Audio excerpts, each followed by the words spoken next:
नमो नमः। आचार्य मम्मट विरचित काव्य प्रकाश का द्वितीय उल्लास। आपने पिछले वीडियो में देखा कि वाचक, लक्षक, व्यंजक ये तीन प्रकार के शब्द होते हैं और वाच्य, लक्ष्य, व्यंग्य ये तीन प्रकार के अर्थ होते हैं।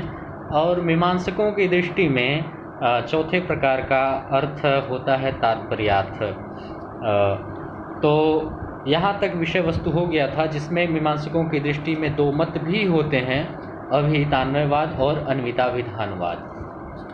इसके बाद जो है आचार्य मम्मट बतला रहे हैं कि यह जो अर्थ होता है वाच्य, लक्ष्य एवं व्यंग्य, इन तीनों के व्यंजकत्व भी होते हैं। यानी कि वाच्य का भी व्यंजकत्व होता है, लक्ष्य का भी व्यंजकत्व होता है और व्यंग्य का भी व्यंजकत्व होता है। तो इसी विषय पर हम देखेंगे कि किस तरह से वाच्य का व्यंजकत्व या लक्ष्य का व्यंजकत्व या फिर व्यंग्य का व्यंजकत्व होता है। तो कुछ उदाहरणों के माध्यम से यहाँ बतलाना चाहते हैं। तो पहले सूत्र देखिए, सूत्र क्या कहता है? कह रहा है कि सर्वेषां प्रायशो अर्थानां व्यंजकत्वम अपिष्यते। अन्वय के साथ देखेंगे कि प्रायशो अर्थात प्रायः, प्रायः सर्वेषां अर्थानां, सर्वेषां का मतलब सभी, अर्थानां, सर्वेषां के साथ अर्थानां का अन्वय करें तो सर्वेषां अर्थानां यानी सभी अर्थों का। तो किन किन अर्थों का? तो तीन प्रकार के अर्थ बतलाए गए थे, पहला वाच्य, दूसरा लक्ष्य और तीसरा व्यंग्य। तो यह तीन प्रकार के अर्थों का व्यंजकत्वम यानी व्यंजकत्व अपि इष्यते यानी व्यंजकत्व भी माना जाता है। आपने तीन प्रकार के अर्थ पढ़े थे, वाच्य, लक्ष्य और व्यंग्य। तो उन्हीं तीनों प्रकार के अर्थों का व्यंजकत्वम अपि इष्यते यानी व्यंजकत्व भी माना जाता है। पुनः एक बार अर्थ देखें अन्वय के साथ, प्रायशः सर्वेषां अर्थानां व्यंजकत्वम अपि इष्यते। अर्थ क्या हो गया कि प्रायशः मतलब प्रायः, सर्वेषां अर्थानां यानी सभी अर्थों का। तो कौन कौन से अर्थ हैं? तो पहला वाच्य, दूसरा लक्ष्य और तीसरा व्यंग्य। तो इन सभी तीन प्रकार के अर्थों का व्यंजकत्वम यानी व्यंजकत्व भी अपि माने भी, इष्यते माने माना जाता है। तो यानी तीन प्रकार के जो अर्थ हैं, उन तीन प्रकार के अर्थों में व्यंजकत्व हमें देखने को मिलता है। तो किस तरह से मिलता है? तो यहाँ पे बता रहे हैं कि तत्र वाच्यस्व यथा, जिस तरह से वाच्य यानी वाच्य अर्थ का व्यंजकत्व बतला रहे हैं। तो आप उदाहरण के माध्यम से देखेंगे। क्या है उदाहरण? कहा मातर्गृहोपकरणम अद्य खलु नास्ति इति साधितं त्वया तद्भड़ किं करणीयमेव न वासरः स्थायी। क्या कहा कि कोई स्त्री है, कोई महिला है, वह अपने घर की खाने पीने की सामग्री के विषय में अपने माता से कह रही है कि माता यानी हे माता, अद्य आज गृहोपकरणम यानी आज घर के जो खाने पीने की सामान है, खलु नास्ति थी यानी खलु नास्ति निश्चित रूप से, खलु माने निश्चित रूप से, नास्ति थी मतलब नहीं है, अर्थात समाप्त हो गई है। यानी आज शाम को जो भी कुछ खाने पीने के लिए बनाना है वह सामग्री जो है कि समाप्त हो गई है। साधितम त्वया, यह बात तुमसे मैंने पहले ही बता दी है।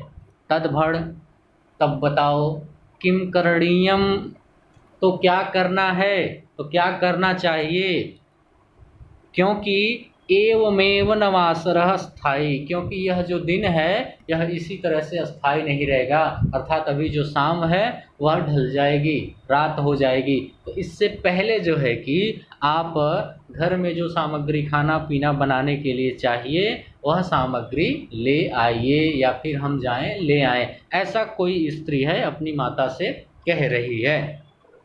तो यह तो हो गया वाच्य अर्थ। यानी इस उदाहरण में जो भी हमें अभी अर्थ दिखा, कोई स्त्री अपनी माता से कह रही कि आज शाम को जो हमें खाना पीना बनाना है वह सामग्री जो है कि समाप्त हो गई है। यह बात मैंने तुमको ही पहले बतला दी, तो अब बताओ कि क्या करना चाहिए, क्योंकि यह जो दिन है वह शाम हो जाएगी, फिर इसके बाद रात हो जाएगी। तो इससे पहले जो सामग्री चाहिए वह ले आइए या हम जाएं ले आएं। ऐसा यह वाच्य अर्थ इससे द्योतित तो हो रहा है। लेकिन अब इन्होंने कहा कि वाच्य अर्थ में भी व्यंजकत्व तो होता है, तो इसका व्यंग्य अर्थ क्या है? तो यहाँ पे व्यंग्य अर्थ है अत्र स्वैर विहारार्थनी व्यज्यते, यानी अत्र माने यहाँ इस उदाहरण में स्वैर विहारार्थिनी इति व्यज्यते, यानी वह जो स्त्री है वह स्वच्छंद रूप से बाहर विहार करने के लिए जाना चाहती है, यानी बाजार में वह घूमने के लिए जाना चाहती है। ऐसा व्यज्यते यानी ऐसा व्यंजित होता है, ऐसा उसमें से व्यंग्यार्थ निकल के आता है। तो ऊपर जो उदाहरण था, जो उदाहरण का अर्थ था वह तो वाच्य था, यानी वाच्यार्थ था, वाच्य का अर्थ था। लेकिन उससे जो व्यंग्यार्थ निकल के आ रहा है वह व्यंग्यार्थ निकल के आ रहा है कि वह जो स्त्री है वह बाजार में घूमने के लिए जाना चाह रही है। तो आपने देखा कि वाच्य अर्थ में भी व्यंजकत्व होता है, जो कि इस उदाहरण के माध्यम से मम्मटाचार्य ने बतलाया। आगे हम देखेंगे कि लक्ष्य अर्थ का व्यंजकत्व। लक्ष्य अर्थ में किस तरह से व्यंजकत्व हमें दिखलाई देता है। तो पहले आपको लक्ष्य अर्थ समझना चाहिए कि लक्ष्य अर्थ क्या होता है। तो लक्ष्य अर्थ वह होता है जहाँ पे मुख्य अर्थ का बाद होता है, जिसके लिए लक्षणा शक्ति का प्रयोग किया जाता है। जितने भी अर्थ होते हैं उनके साथ साथ उनकी शक्तियाँ भी होती हैं। जैसे वाचक शब्द है तो उसके वाच्य अर्थ है तो उसकी अभिधा शक्ति है। इसके बाद यदि लक्षक या लाक्षणिक शब्द है तो लक्ष्य अर्थ है और उसकी लक्षणा शक्ति होती है। उसी तरह से व्यंजक शब्द होता है और इसके बाद व्यंग्य अर्थ होता है और व्यंजना शब्द शक्ति होती है। तो यहाँ पे लक्ष्यस्य यानी लक्ष्य इस अर्थ का किस तरह से व्यंजकत्व होता है इस उदाहरण के माध्यम से बतला रहे हैं।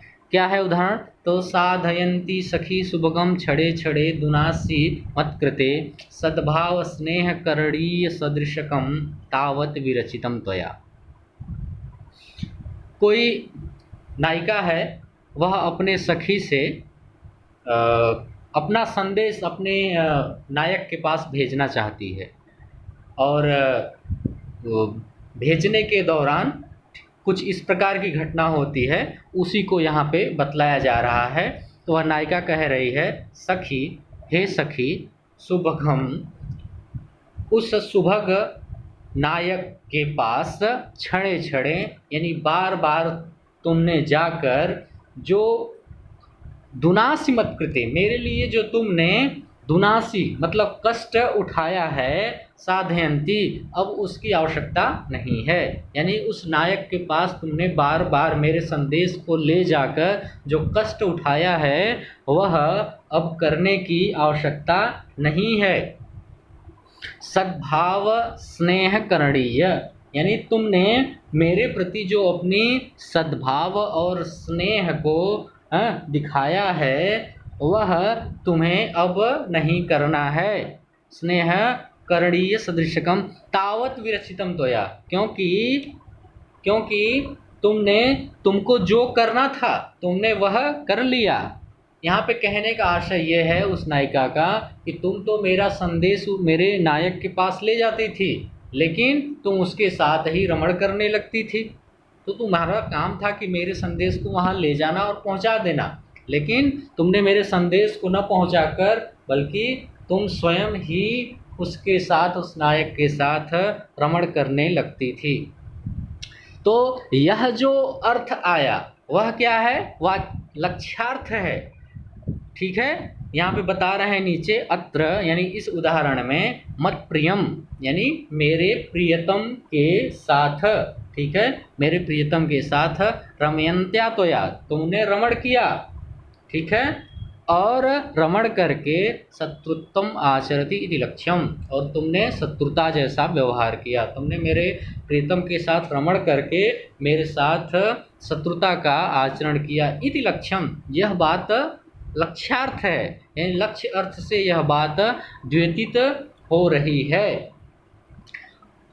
तेन च, और उससे, तेन च और उससे कामुक विषयम, ठीक है, जो कामुक विषय है वह सापराधत्व प्रकाशनम व्यंग्यम, यानी उससे जो कामुकता का विषय है, ठीक है, वह अपराध सहित जो प्रकाशन के रूप में आ रहा है वही क्या है, व्यंग्य है।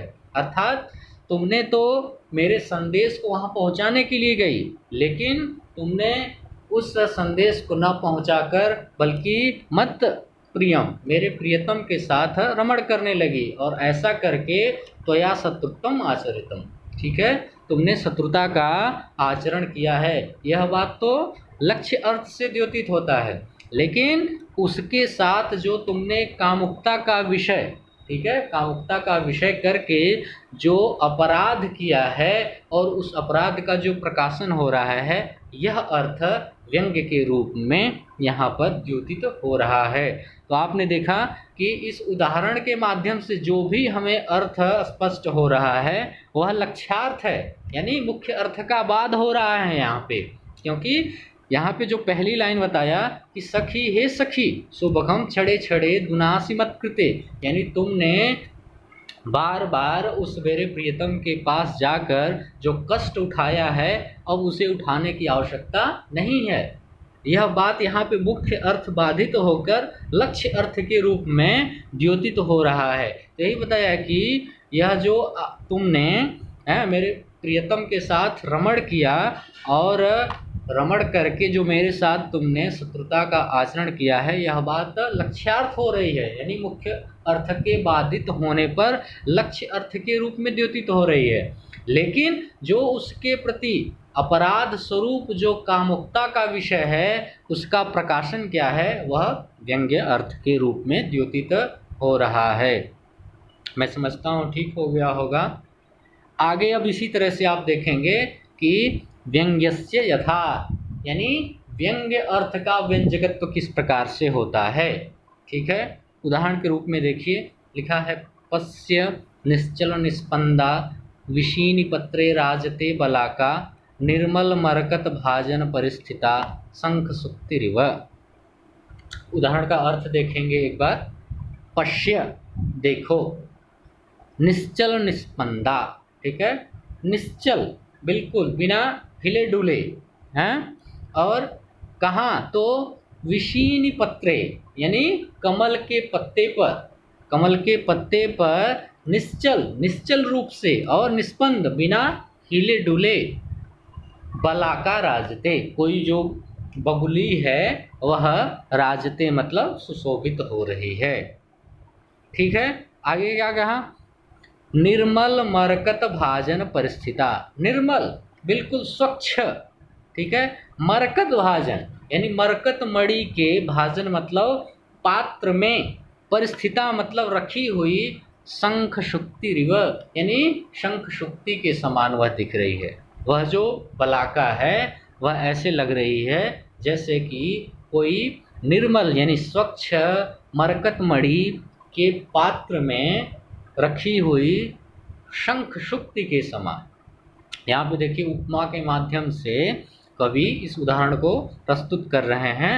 तो आप उपमा यहाँ पे घटा सकते हैं कि जैसे समुद्र तालाब है तो तालाब नीले कलर का जल होता है, तो वही बताया कि निर्मल मरकत, ठीक है, स्वच्छ, तालाब का जल स्वच्छ है और मरकत यानी नीलमणि के समान नीला नीला उसका जल है। उसमें जिस तरह से सफ़ेद जो है कि कमल खिला हुआ है और उस पर बगुली बैठी हुई है, ठीक है, जैसे लग रहा है कि किसी निर्मल मणि के पात्र में रखी हुई शंख शुक्ति के समान वह बगुली लग रही है।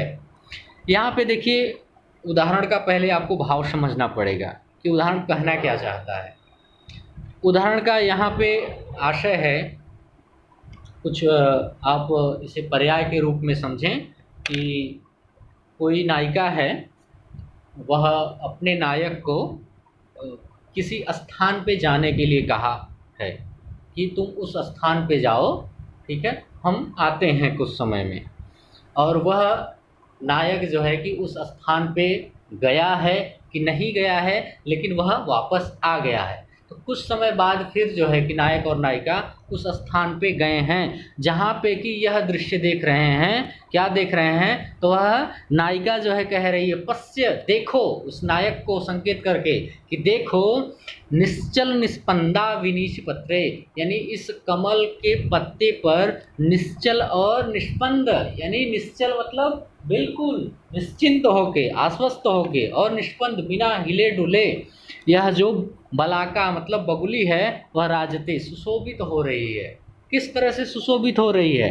तो जैसे निर्मल मरकत भाजन परिस्थिता, यानी निर्मल यानी स्वच्छ, मरकत माने मरकत मणि के पात्र में परिस्थिता मतलब रखी हुई शंख सुक्ति के समान जो है कि वह बगुली सुशोभित हो रही है।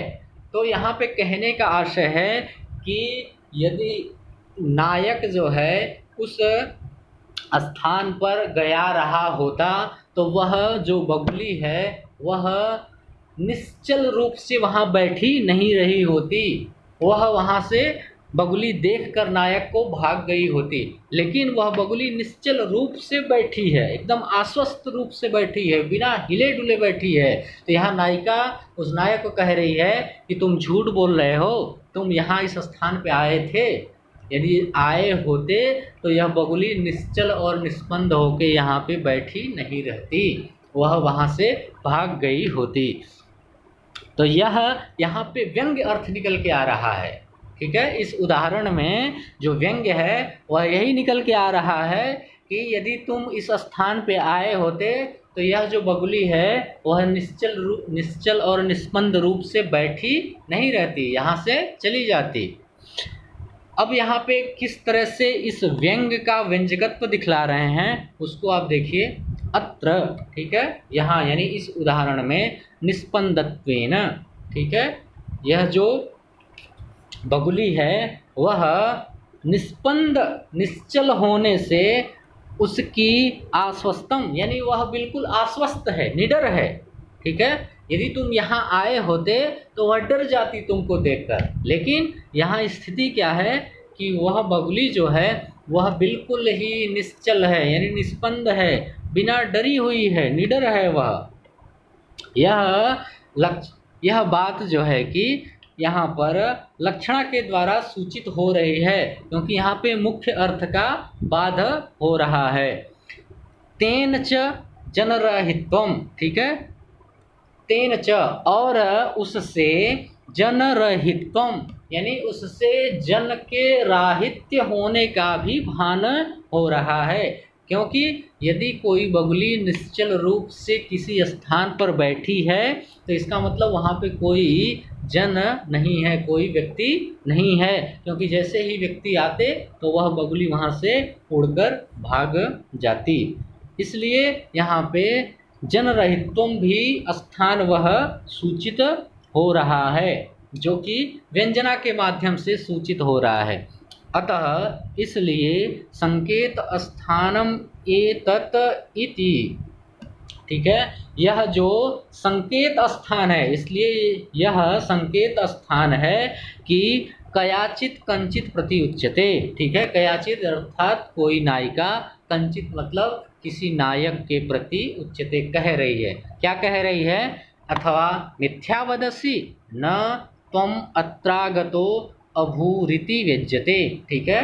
अथवा मिथ्या वदसि, तुम झूठ बोल रहे हो, तुम झूठ बोल रहे हो कि तुम अत्र आगतः, ठीक है, कि तुम यहाँ आए थे, भूरिति व्यज्यते, ठीक है, ऐसा यहाँ पर व्यंजित हो रहा है, अर्थात यहाँ पे तुम आए नहीं थे, यह अर्थ व्यंजित हो रहा है। यदि तुम यहाँ आए होते तो यह जो बगुली निश्चल रूप से और निस्पंद रूप से बैठी है वह बैठी नहीं रहती, यहाँ से भागकर चली जाती। इसलिए नायिका कह रही है कि मिथ्या वदसि न तुम अत्र आगतो अभूत रीति व्यज्यते।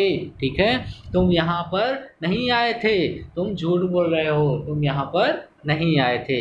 यह बात जो है कि यहाँ पर व्यंजित हो रही है, लेकिन यहाँ पर किसी तरह की इस तरह की व्यंजना यहाँ पे दिखलाई नहीं दे रही है कि तुम यहाँ पे आए थे कि नहीं आए थे, लेकिन यह बात अन्य प्रकार से, ठीक है, उस बगुली के निश्चल और निष्पन्द होकर बैठे रहना बतला रहा है कि तुम यहाँ पर नहीं आए थे, तुम झूठ बोल रहे हो, तुम झूठ बोल रहे हो कि तुम यहाँ पे नहीं आए थे।